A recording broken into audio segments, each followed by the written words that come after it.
नमस्कार मित्रों, मैं ममता वाजपेयी भोपाल से मेरी हरी भरी छत पर आपका स्वागत है। लीजिए, मैं फिर हाजिर हूँ नए वीडियो और नई जानकारी के साथ और ढेर सारी नई हार्वेस्टिंग के साथ। इन दिनों में हर दूसरे दिन एक हार्वेस्टिंग का वीडियो डाल रही हूँ और मुझे पता है मेरे वो व्यूवर्स बहुत खुश होंगे जिन्हें हार्वेस्टिंग पसंद है। मैं फिर एक बार याद दिलाती हूँ कि एक बार कमेंट आया था कि क्या मिट्टी मिट्टी की बात करते रहते हो, हार्वेस्टिंग दिखाइए। तो अब आप देखिए हार्वेस्टिंग, और दिखा इसलिए रही हूँ ताकि आप मोटिवेट हो सकें। ये तोरई है, इसका स्वभाव है भर भर के फलना, और एक कारण और भी है कि मैं बहुत सारी बेलें लगाती हूँ, एक इस कोने पर, दूसरी दूसरे कोने पर, अलग अलग कंटेनर में अलग अलग समय पर लगी हुई ये बेलें हैं, इसलिए मुझे लगातार हार्वेस्टिंग मिल रही है। और हाँ, बहुत सारे हर्डल के बाद रिज़ल्ट मिलता है। इस साल मुझे बहुत अच्छी हार्वेस्टिंग मिल रही है। केयर तो नेचुरली करना पड़ती है, सब कुछ केयर पर ही निर्भर करता है। तो मौसम ने बीच में धोखा भी दिया, कुछ बेलें कुम्हलाई भी, लेकिन उसके बावजूद अंततः परिणाम अच्छा है। और ये देखिए, मीठी नीम तो नाच रही है हवा में, लग रहा है ना कि देखो ये थिरक रही हैं पत्तियाँ इसकी। तो कुल मिलाकर ये है कि हम जब गार्डनिंग करते हैं तो हम बहुत सारी उम्मीदें पालते हैं, और मैं हमेशा ये याद दिलाती हूँ कि 100% रिज़ल्ट कभी नहीं मिलते। लेकिन ऐसा भी नहीं होता कि आपकी कुछ कमेंट आते हैं कि हमारे यहाँ कुछ नहीं हुआ, तो ये मुझे अचरज होता है कि ऐसे कैसे पॉसिबल है। अगर कुछ भी नहीं हो रहा है तो कहीं ना कहीं कोई बड़ी गलती है। और मैं एक एक दिन का, एवरीडे का एक वीडियो डालती हूँ, और एवरीडे आपको बताती हूँ क्या क्या काम चल रहा है। मेहनत बहुत है, ये खेती किसानी है, छत पर खेती किसानी है। छोटे छोटे कंटेनर्स में हम फ्रूटिंग ले रहे हैं, सब्जियां उगा रहे हैं, तो जाहिर सी बात है कि मेहनत है। लेकिन सच में सब्जियां होती हैं, ये मैं आपको दिखा रही हूँ। ऐसा भी सच नहीं है कि अगर हमने छत पर बगीचा लगाया है तो हमको मार्केट नहीं जाना पड़ता।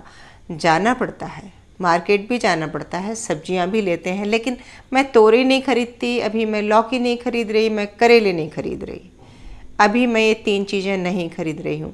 चौलाई की भाजी नहीं खरीद रही थी बीच में, जबकि बरसात शुरू होते ही बहुत सारी भाजी थी। सर्दियाँ आएंगी तो मैं कभी पालक नहीं खरीदती, मेथी नहीं खरीदती। लेकिन इसके अलावा भी जो सब्जियां मेरी छत पर नहीं हैं वो मैं खरीदती हूँ। और वे देख लीजिए, लौकी, फ्रेश लौकी तोड़कर जब आप बनाते हैं तो बहुत स्वादिष्ट बनती है।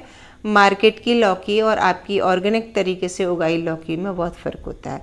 ये वही कंटेनर हैं जिनका वीडियो मैंने महीना भर पहले, सवा महीना पहले, नीले जो कंटेनर थे वो भर के बताया था, जिसमें बहुत सारा गार्बेज भरा था, किचन कंपोस्ट था सब। और बहुत स्पीडली वो बेलें बढ़ी, क्योंकि मिट्टी में बहुत सारे सूखे पत्ते, किचन का छिलके विलके थे, बहुत कुछ था, तो उसको मिट्टी बहुत अच्छी मिली और कंटेनर बहुत बड़े साइज के हैं। तो उन्होंने फ्रूटिंग देनी शुरू कर दी। तो अभी पहली बार में एक बेल में 2 लौकियाँ लगी हैं, और ये तोरई तो आप हर तीसरे दिन देख रहे हैं।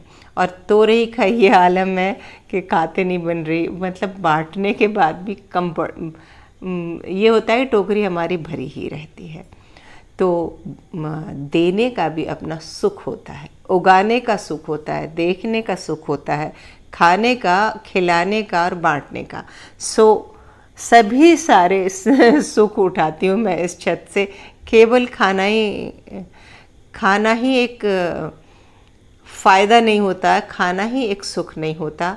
और गार्डनिंग आप कर रहे हैं तो मैं आपको बताऊं, ये फ़ायदे और नफ़ा नुकसान की बात नहीं होती। बस ये तो एक, जैसे घर में मैं हर बार कहती हूँ, हम घर सजाते हैं, वैसे छत सजाई है, ग्रीनरी से सजाई है।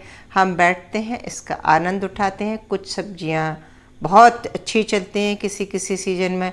अब जब मेरी बरबटी लगानी शुरू की थी तो बहुत सारा माऊ का अटैक हुआ था। हमने बड़ी धुलाई की इसकी, तेज़ पाइप के प्रेशर से रोज़ धुलाई की। सच मानिए, कोई साबुन नहीं, कुछ भी नहीं डाला। और एक बार तो लगा मरेगी तो मर जाएगी, लेकिन मरी नहीं। एक सीजन हुआ जिसमें मैंने धो के मैनेज किया, उसके बाद कीड़े का, एफिड का लाइफ साइकिल ख़त्म हो गया, और वो धीरे धीरे अपने आप ही ख़त्म, पहले कम हुआ फिर ख़त्म हो गया। तो ये देखिए, झुमके की तरह बहुत सारे गुच्छों में फल रही है तोरैया। और इसके हम भजिए भी बनाते हैं, कभी आपको रेसिपी भी शेयर करूंगी, मैं उस वाले चैनल पर डालूंगी। और शायद मुझे ध्यान नहीं कि मैंने पिछले साल डाली भी हो।